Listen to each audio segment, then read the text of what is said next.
دوستو اردو گیٹ وے وزٹ کرنے کا بہت بہت شکریہ۔ اگر آپ نے یہ چینل ابھی تک سبسکرائب نہیں کیا تو برائے مہربانی اسے سبسکرائب کر لیں، اور اگر آپ نے پہلے سے سبسکرائب کر رکھا ہے تو آپ کا بہت بہت شکریہ۔ اس ویڈیو میں ہم آپ کو پاکستان تحریک انصاف کی ایک خوبصورت خاتون ورکر زرتاج گل وزیر کے بارے میں بتائیں گے، جس نے خاتون ہونے کے باوجود ڈیرہ غازی خان کے ایک سردار کو 2018 کے الیکشن میں شکست سے دوچار کیا۔ دوستو زرتاج گل اخوند میں کچھ تو خاص بات ہے، کیونکہ پنجاب کے شہر ڈیرہ غازی خان کے طاقتور لغاری خاندان کو شکست دینا کوئی آسان کام تو نہیں۔ شمالی وزیرستان سے تعلق رکھنے والی 34 سالہ زرتاج گل نے ابتدائی تعلیم خیبر پختونخوا میں حاصل کی، گریجویشن کوئین میری کالج لاہور سے کی، اور پوسٹ گریجویشن کی تعلیم national college of arts Lahore سے حاصل کی، اور پھر 2010 میں تحریک انصاف میں بطور رضاکار شمولیت اختیار کر لی۔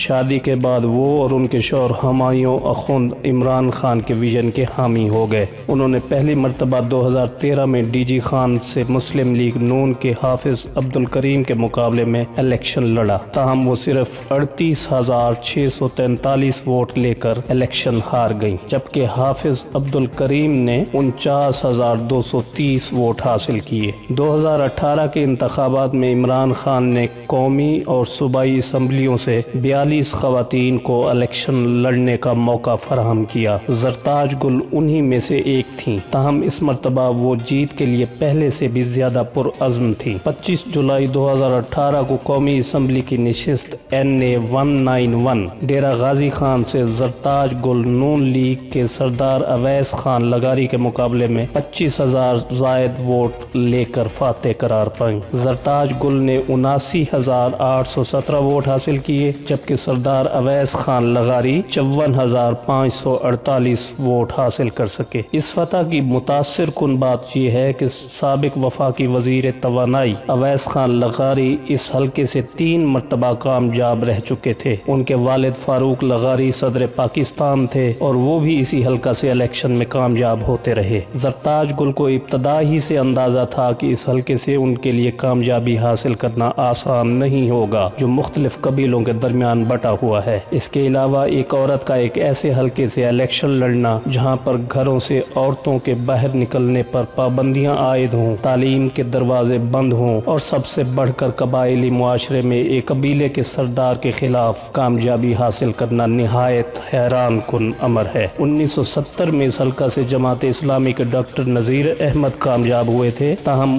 اس کے بعد سے اس حلقے سے ہمیشہ لغاری خاندان ہی کامیاب ہوتا رہا ہے۔ لیکن اب 2018 کے الیکشن میں پاکستان تحریک انصاف کی ٹکٹ پر محترمہ زرتاج گل نے لغاری خاندان کو شکست سے دوچار کیا ہے۔ شاید یہی وہ تبدیلی ہے کہ جس کا عمران خان بار بار اظہار کرتے ہیں۔ اس الیکشن میں حلقے میں رجسٹرڈ ووٹرز کی تعداد 3,80,000 تھی، جن میں 44% خواتین تھیں۔ زیادہ تر خواتین اور حلقے کے شہری علاقوں نے زرتاج گل کو ووٹ دیا، جنہوں نے زبردست انتخابی مہم چلائی تھی۔ زرتاج گل نے گھر گھر جا کر ترقی اور بنیادی ضروریات کی فراہمی کے لیے ان کو ووٹ دینے کی درخواست کی۔ دوسری جانب اویس لغاری کو گزشتہ 5 سال حلقے میں نہ آنے پر تنقید کا سامنا کرنا پڑا۔ امید ہے ویڈیو آپ کو پسند آئی ہوگی۔ پسند آنے کی صورت میں لائک کا بٹن ضرور پریس کر دیں۔ آپ کے اس چھوٹے سے عمل سے ہماری حوصلہ افزائی ہوتی ہے۔ ویڈیو کو اپنے دوست احباب کے ساتھ شیئر کر دیں تو آپ کی مہربانی ہوگی۔